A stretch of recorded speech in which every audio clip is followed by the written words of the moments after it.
وہیں پر یہ بھی وارد ہوا ہے کہ نمازوں کو خشوع کے ساتھ پڑھیں، نماز کو خشوع کے ساتھ پڑھیں۔ تو قرآن مجید میں جو سورہ مومنون ہے اس کی جو پہلی آیت ہے قد افلح المومنون الذین هم فی صلاتهم خاشعون، کہ بے شک کامیاب وہ مومن ہوئے الذین هم فی صلاتهم خاشعون، جنہوں نے اپنی نمازوں میں خشوع کیا۔ خشوع کی تعریف کیا ہے؟ خشوع لفظ خشاع سے نکلا، خشاع، خے شین عین خشاع۔ خشوع کے معنی ہے وہ تواضع کرنا، فروتنی کرنا، جھکنا، وہ تواضع جو خوف اور محبت کے نتیجے میں، خوف اور محبت کی آمیزش کے نتیجے میں جو انسان تواضع کرتا، جو جھکتا اور جو فروتنی کرتا، اس کو خشوع کہا گیا۔ اور قرآن مجید کی یہ آیت یہ کہہ رہی ہے کہ قد افلح المومنون، وہی مومن کامیاب ہوئے الذین هم فی صلاتهم خاشعون، جنہوں نے اپنی نمازوں میں خشوع کیا، جو اپنی نمازوں کو خشوع کے ساتھ بجا لاتے ہیں۔ تو اگر ہم آیت کو الٹا دیں کہ مومن کون ہے؟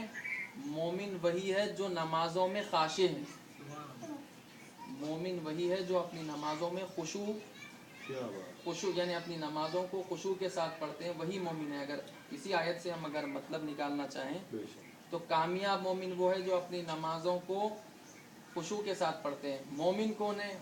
وہ جو اپنی نمازوں میں خشوع کرتے ہیں، یعنی ایمان اور خشوع جو پیدا ہوتا ہے انسان میں، وہ عظمت اور سطوت کی وجہ سے پیدا ہوتا، طرف کی عظمت کی وجہ سے انسان کے اندر خشوع پیدا ہوتا، یعنی اللہ کی عظمت، اس کے جمال اور جلال کی عظمت اگر ہماری نظروں میں واضح ہو جائے اور اگر ہماری نظروں میں آشکار ہو جائے تب ہمارے اندر خشوع پیدا ہو جاتا۔ اور خشوع جو ہے ایسی تواضع جو محبت اور خوف کی آمیزش کا نتیجہ، محبت اور خوف کی آمیزش کے نتیجے میں جو انسان جھکتا، فروتنی کرتا، اس کو خشوع کہتے ہیں۔ اور آپ دیکھیں قرآن مجید کی ایک اور آیت ہے جہاں پر یہ ارشاد ہوا ہے کہ انما یخشی اللہ من عبادہ العلماء، انما یخشی اللہ من عبادہ العلماء، کہ اللہ سے ڈرنے والے وہی ہیں، اللہ سے ڈرنے والے صاحبان علم ہیں، صاحبان علم ہی اللہ سے ڈرتے ہیں۔ یعنی اللہ کی خشیت، خشوع کون کرتے ہیں اللہ کے سامنے؟ جو صاحبان علم۔ تو یہاں پر یعنی یہ تمام باتیں میں آداب نماز، امام خمینی کی ایک کتاب ہے آداب نماز، اس میں ایک موضوع ہے خشوع، اس کے ذیل میں یہ تمام باتیں لکھی ہوئی ہیں۔ اس میں یہ لکھا ہوا ہے کہ علم اور ایمان، خشوع کے لیے صرف علم کافی نہیں ہے، بلکہ وہ علم جو ایمان کی شکل اختیار کر لے۔ بہت سے ہمارے استاد فرمایا کرتے تھے کہ بہت سے ایسے لوگ گزرے ہوں گے، اور یہاں پر علماء سے مراد وہ اصطلاحی علماء نہیں ہے جو اصول، فقہ، حدیث، قرآن کا علم جانتے، بلکہ ہر جاننے والا، یعنی علماء سے مراد یہاں پہ جاننے والے کے معنی میں، یعنی جاننے والا، یعنی جاننے والے صاحبان علم، چاہے ان کا لباس کچھ بھی ہو، چاہے وہ عبا قبا پہنتے ہوں، چاہے وہ شیروانی پہنتے ہوں، چاہے وہ پینٹ شرٹ پہنتے ہوں، چاہے وہ کوٹ پہنتے ہوں، صاحبان علم ہی اللہ سے ڈرتے ہیں۔ تو یہاں پر امام خمینی یہ کہتے ہیں کہ یہ علم، صرف علم انسان کے اندر خشیت پیدا نہیں کر سکتا، اگر وہ علم ایمان بن کر انسان کے وجود میں راسخ نہ ہو جائے اس وقت تک انسان خاشع نہیں ہو سکتا۔ مثلا میرے پاس اللہ کی توحید کو ثابت کرنے کے لیے ہزاروں دلیلیں ہیں، لیکن اللہ پر ایمان نہیں ہے، اللہ کے اوپر ایمان نہیں ہے جیسا ایمان ہونا چاہیے، تو یہ جو علم ہے میرا، یہ ایمان کی شکل اختیار نہیں کیا۔ جب ایمان کی شکل علم اختیار نہ کرے تو وہ شخص خاشع نہیں ہو سکتا، اس کے اندر خشوع، فروتنی، تواضع اللہ کے مقابلے میں پیدا نہیں ہو سکتی۔ تو ہماری بھی مشکل یہی ہے کہ ہمارے پاس علم ہے، ہمیں معلوم ہے، ہمارے پاس کئی دلیلیں اللہ کے وجود کو، اللہ کی توحید کو ثابت کرنے کے لیے ہے، لیکن مشکل یہ ہے کہ ان پر ویسا ایمان نہیں ہے جیسا ہونا چاہیے۔ ہمارے ایک استاد فرماتے تھے قوم میں، وہ یہ کہتے تھے کہ بہت سے لوگ ایسے بھی ہوں گے جنہوں نے شاید توحید پر موٹی موٹی کتابیں، اللہ کے وجود کو ثابت کرنے کے لیے موٹی موٹی کتابیں لکھی، لیکن خود عملی زندگی میں ذرہ برابر بھی اس کتاب پر ایمان نہیں ہے۔ تو یہ ایمان جو پیدا ہوتا، امام خمینی فرماتے ہیں، یہ ریاضت، کوشش، اور ایسی دشوار کوشش بھی نہیں ہے جو انسان کے لیے ناممکن ہو، قابل حصول چیز ہے، قابل حصول شے ہے۔ یعنی اگر علم کو انسان اپنے دل میں راسخ کر لے اور اس کو ایمان کی شکل عطا کر دے اور دل کی گہرائیوں سے اس بات پر یقین کر لے کہ جس بات کا علم ہے اس کو اسی بات پر ایمان لا لے، تو پھر اس شخص کے اندر خشوع پیدا ہو سکتا، وہ آدمی خاشع ہو سکتا۔ پھر جب وہ نماز پڑھتا تو نماز خشوع کے ساتھ پڑھتا، اور خشوع سے پڑھی جانے والی نماز ہی خداوند عالم کے نزدیک مقبول ہے،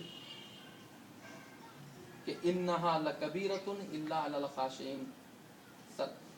نماز کے لیے کہا گیا کہ یہ نماز بوجھ ہے، یہ نماز گراں ہے، لیکن ان لوگوں کے لیے گراں نہیں ہے جو لوگ اللہ کے سامنے خاشع ہیں، جو لوگ اللہ کے سامنے خشوع کرتے ہیں۔ اور خود جناب سیدہ نے جو خطبہ فدکیہ کے عنوان سے دربار خلافت میں دیا تھا، اس میں آپ نے نماز کا فلسفہ ہی یہی بیان کیا کہ نماز کو اللہ نے مومنوں پر اس لیے فرض کیا تاکہ ان کے اندر تواضع پیدا ہو، تاکہ ان کو خدا کے سامنے جھکنے کا سلیقہ ان کے اندر پیدا ہو، خدا کے سامنے تواضع، فروتنی پیدا ہو۔